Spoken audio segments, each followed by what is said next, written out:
the Secretary General would have shared a copy of our UDA manifesto and the Kenya Kwanza manifesto. Part of what, Your Excellency, you have been speaking to is the establishment of a National Sovereign Wealth Fund and the National Infrastructure Fund that we actually put in black and white on page 10 of our manifesto. And we say that we shall establish a national infrastructure bank. We call it a bank in our manifesto, and that is what we are now calling a fund. And I know there are discussions, Your Excellency, on still how to actually implement that as a fund or as a corporation. And why not, for the support of many of these legislatures here in the National Assembly and in the Senate, we will not be where we are today. We can see light at the end of the tunnel because we know we'll be able to actualize that dream of moving our country from a third world to a first world nation because of the commitment and the dedication of members of parliament who become facilitators of that dream and that plan that we sold together to the people of Kenya. Your Excellency, when last year but one, in 2024, Parliament was heavily criticized and vilified because of the finance bill, you encouraged many of us here on June 25th or 26th when you called us, and together we agreed not to assent to that bill, that with time, Kenyans would come to realize that indeed Parliament was right. And I say that, Your Excellency, because later that year, on the 4th and the 5th of December, and I have said this before, we passed 97% of what was contained in the June finance bill without any incident, Your Excellency, at the end of the year.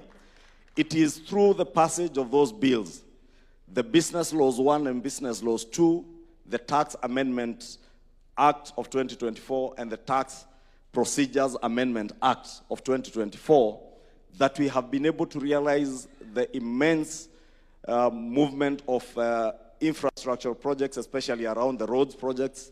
Your Excellency, you remember, right around that time in June, July of 2024, we also amended the RMLF Act that eventually last year we were able to pass a small amendment to that act to help us realize the securitization program that enabled the administration to raise over 175 billion shillings that is helping us to move forward many road contracts that had stalled. And all of you are aware that we had road projects that had stalled in our constituencies, in our wards, from way back as 2015, 2016. And those road contracts today are ongoing, courtesy of the changes that we made to the RMLF Act and securitization of part 5 shillings out of the 25 shillings that is there in RMLF. Your Excellency, the health laws that we passed in 2023 is what Honorable Aaron was speaking to, and the Deputy President has spoken to it, on SHA, or the Social Health Authority, and how that has helped to actualize the dream for universal health coverage. And there are stories of the success of SHA today, Your Excellency, courtesy of the resilience of these members of parliament, MCAs and our governors who have helped us also to roll out and encourage Kenyans to register. That indeed today across the country, Kenyans are not being, we are not pleading as we were pleading before with Kenyans to register in SHA. They are the ones through word of mouth who are encouraging each other to register for SHA to be able to benefit from universal health coverage. Your Excellency, we have also supported in a big way the agricultural sector that and the reforms the Deputy President spoke to, whether it's from the sugar levy, the 4% that we put in 2023, 2024, and also, Your Excellency, in many supplementary and annual appropriations bills, we have ensured that we are appropriate resources to all the programs in agriculture, in energy, in roads, that will ensure that we're able to roll out that development program that we have for our country. And I must be very appreciative, Your Excellency, that we have never, as a leadership of the House, had any problem with any of our members. And indeed, we have seen the support of many members of parliament, even being able to speak to those who do not subscribe to our manifesto, to convince them in the passage of the appropriations bills that we do, the finance bills that we have been doing every year, because without the appropriation bills that we pass in the National Assembly, the supplementary appropriations that come to supplement what would otherwise not have been provided in the main appropriations bill, that is what actually rolls out the programs that we are speaking about here today. And we indeed feel part and parcel of the successes of this administration because, as Aaron has said, we campaign together and we are one team. Your Excellency, I did allude to the infrastructure fund. And I know many of the laws that we have passed have come in to feed this plan that we are speaking about here today. But the most critical that is ahead of us now is the establishment of that National Sovereign Wealth Fund and the National Infrastructure Fund. And Your Excellency, when last year in the State of the Nation address you spoke to Kenyans and spoke of the dream to raise money through privatization of our state-owned enterprises, many people took it as a story, and indeed many pundits in the media said that this is a new narrative. It's a new narrative to Singapore. But today, Your Excellency, with the opening of the IPO of Kenya Pipeline and the ongoing process in the privatization of Safaricom, we can actually see it now becoming a reality. That, as you have said before, in the course of this year, we will have raised the first 1 trillion shillings, the first 3 trillion actually, because we will be raising the first 1 trillion shillings in the next month or so. And Your Excellency, we would not be able to realize this had we not passed into law. And I must thank members of Parliament who helped us to repeal and reenact the Privatization Act that established that legal framework that now is enabling the privatization of state-owned enterprises. Again, Your Excellency, through the enactment of the Government-Owned Enterprises Act, which you assented into law at the beginning of December, we will now be able to run our state-owned enterprises or our parastatals in a more efficient way and in a way that we even put aside now political patronage as we move to a first world nation, because in first world nations, state corporations are not run politically, but are run by boards that are appointed on merit and on the basis of what they can add to the value in those organizations. And Your Excellency, we look forward to the operationalization of this Government-Owned Enterprises Act that will, in a significant way, transform how we manage state-owned enterprises and how they deliver on social obligations or public social obligations to the people of Kenya that have elected all of us. Finally, Your Excellency, on the National Infrastructure Fund, I know it has been lost to many people. How do we raise 1 trillion shillings? And Your Excellency, is good because I'm a student of economics and an accountant. To just take 2 seconds to explain. For instance, the Deputy President spoke to the construction of a new airport. That new airport will probably cost, I don't know how much, maybe about 200 billion shillings. If we were to raise taxes or revenue to finance that project, 200 billion shillings from our taxes, it would mean we go back and increase taxes to Kenyans. And we did commit that we shall no longer continue raising taxes from Kenyans. Equally, the President has told us that he took over an administration that inherited heavy debts, public debt. And we also committed, as we campaigned together, that we shall not burden our country with more debt, more public debt. 200 billion shillings to build an airport would have to go and borrow or raise taxes. But with the sale of the 65% that we are selling of Kenya Pipeline, if you raise 100 billion shillings, it is good to appreciate that even the people you see in the private sector come to invest in very heavy infrastructural projects that require a lot of capital. Many of them do not own the capital that they use to develop those projects. Indeed, what they do is to leverage on the capital they have to be able to raise more money from the financial markets. And that is what this administration intends to do through the National Infrastructure Fund or Corporation, or whatever we will call it, to be able to raise money that you will leverage on to lift those very capital-intensive infrastructure projects like the airport, a new airport.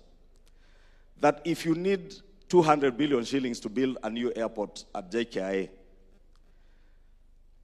many private sector people will probably just need to raise 25% of that.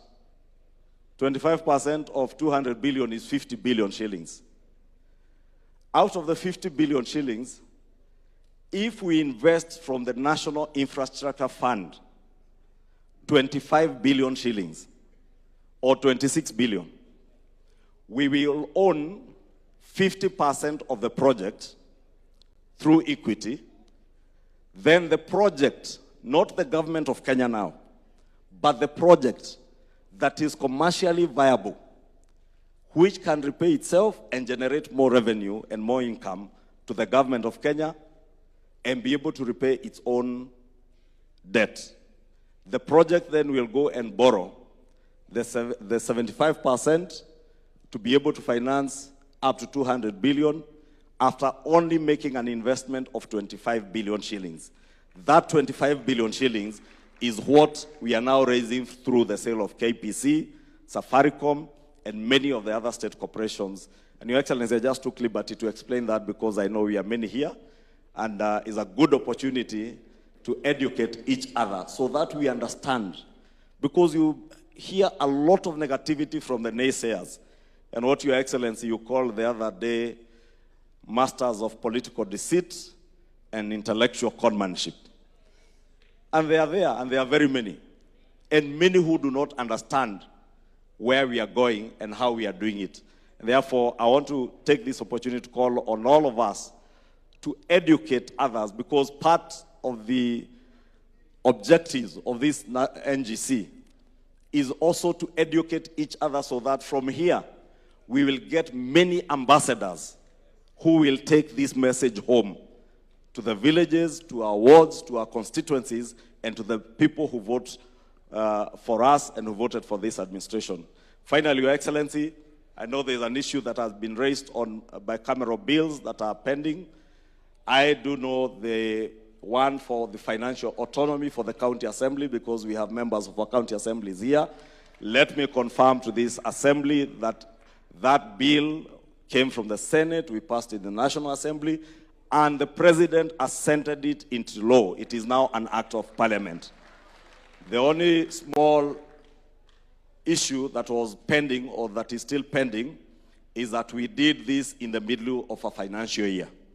And therefore, there was no way of going back in the financial year, because it would mean that we go back, redo our division of revenue, the CARA bills in the Senate, go back to the county assemblies, you redo your budgets, and therefore I am hopeful that beginning this financial year of 2026-2027, that begins in June, county assemblies will have the financial autonomy that they sought. Two is on pensions, both for governors and members of the county assemblies. Those bills are still pending. We are waiting for some consultation with the National Treasury, and more so because Governor Igoro has been asking me about this every day,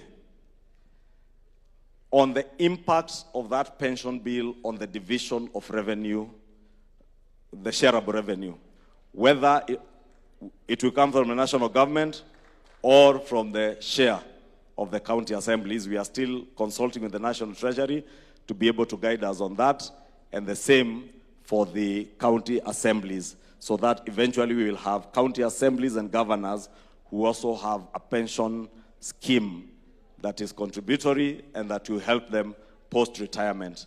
With that, Your Excellency, I think I can also stop there. If there are any other issues that we have left out, we can handle them in plenary. Thank you. God bless you. Thank you very much. Makofi kwa Leader of Majority. My sister Cecily Barire, make it brief. I know you are normally very brief. And then before she takes over the podium, after Cecily Barire, I'll ask the chair of the MCS caucus, I'll give him 5 minutes so that we can be represented, all of us, to say something in 5 minutes. Please make it brief. Says Mbarira, fire, say fire. Thank you very much, Your Excellency, the party leader, all protocols observed. I'm here to make a presentation on behalf of the Council of Governors on what it is the county governments have done towards implementation of the plan. And I think a lot of it has already been talked to by the fireman himself. And so, Your Excellency, unlike the fireman, allow me to refer to my notes once in a while as we ensure we give the right figures. Sir, you have all heard that the universal health coverage can only happen through the county governments because health is devolved. And so after the National Assembly and the Senate passed the Health Act, we had to come up to enact the Facility Improvement Fund, FIF, and so 42 counties have enacted the FIF and 5 at advanced stage of enactment. And this has truly helped us in making sure that we implement the universal health coverage as per the plan. Further, we have partnered with the national government in ensuring that we have the 107,831 community health promoters who we pay half of the stipend, and we want to appreciate the role that the MCAs have played at the county assemblies in ensuring that we continue to give enough resources to keep these great people, the CHPs, in the field every day. So we also want to appreciate that the national government continues to keep the CHPs also paid from the national government, and that we are able to ensure that they have their kits fully equipped to be able to do their work. On SHA, Your Excellency, I'm happy to report that together with the county government and national government, we've been able to register 28.34 million Kenyans across all the counties, and we want to continue to ensure that more and more are registered on a day-to-day. Many counties in our 16,500 facilities are in a continuous registration of the members of SHA, and we are happy with the development. Cumulatively, our county public health facilities have submitted claims totaling to 28.78 billion, Your Excellency, out of which, and it's important that people hear this, 28.7 billion claims from our county health facilities, and out of that 16.79 billion, which is 60%, has actually been paid. We are asking, and out of that, about 2.7 of the balance has been rejected, but we are asking, and out of the 2.7, 1.9 has been resubmitted after doing what needed to be done. So we are asking, Your Excellency, that the balance amount of our claims be paid out so that we can continue to offer services. Sir, another area that has really been a big success is provision of maternity services. And this I'm saying because there was the belief that what was there was more superior than what we have now. But I want to say that we are now having more mothers benefiting from SHA maternity services. And in the last summit, we were able to include level 2 facilities into the reimbursement of SHA, because before, if a mother delivered in level 2, SHA was not reimbursing, but we are now happy it's happening, which means more mothers are benefiting. On the National Equipment Service Program, NESP, you remember before we had what was called the Medical Equipment Program, and that program was a very, very big failure. Why was it a failure? It was a failure because, one, the county governments were made to pay a lot of money for this equipment, and when it came to maintenance, there was always a push and pull between us and the service providers and the vendors to make sure that these equipments were working. Your Excellency, we want to thank you because through the National Equipment Support Program, currently 40 counties in 121 county facilities and 6 level 6 facilities are benefiting from this program with 6.1 billion Kenya shillings worth of equipment. Also, 75 equipments are being installed in various county facilities across the country, and the program has offered over 232,000 services since its inception in March 2025.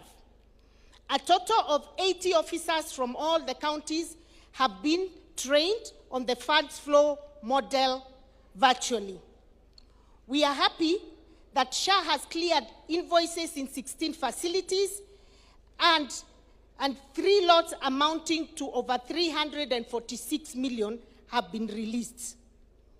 Under urban infrastructure, we do have a program called the Kenya Urban Support Program that is funded by the World Bank, and under it we have done 202 kilometers of urban roads, 171 kilometers on non-motorized transport infrastructure, 5,250 parking spaces, and 192 kilometers of storm water drains, and 31 kilometers of sewer lines. This we work closely with the national government. And also we have the Kenya Informal Settlement Improvement Program in 37 counties that is working towards ensuring that 95 settlements are upgraded in terms of infrastructure. In agriculture, Your Excellency, we are happy to report that we continue to provide the last mile distribution of fertilizer to our farmers, and we are happy with the partnership that we are having.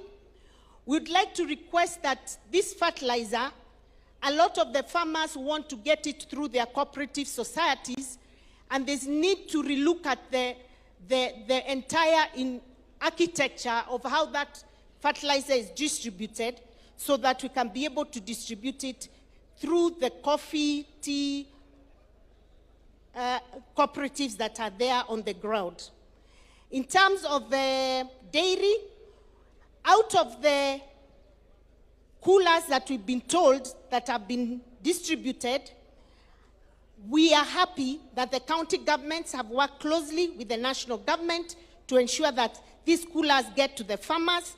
We are happy with the progress so far, but we are requesting that you continue to give us more coolers because the demand is getting higher and higher as we move on. As the county governments will continue to ensure that the cooperative societies are well trained, they are strong enough, and that there are facilities where these coolers can be installed. As was said by the Deputy President, a lot of our farmers are now digitally able to get information, advisories, and be registered so that they can be able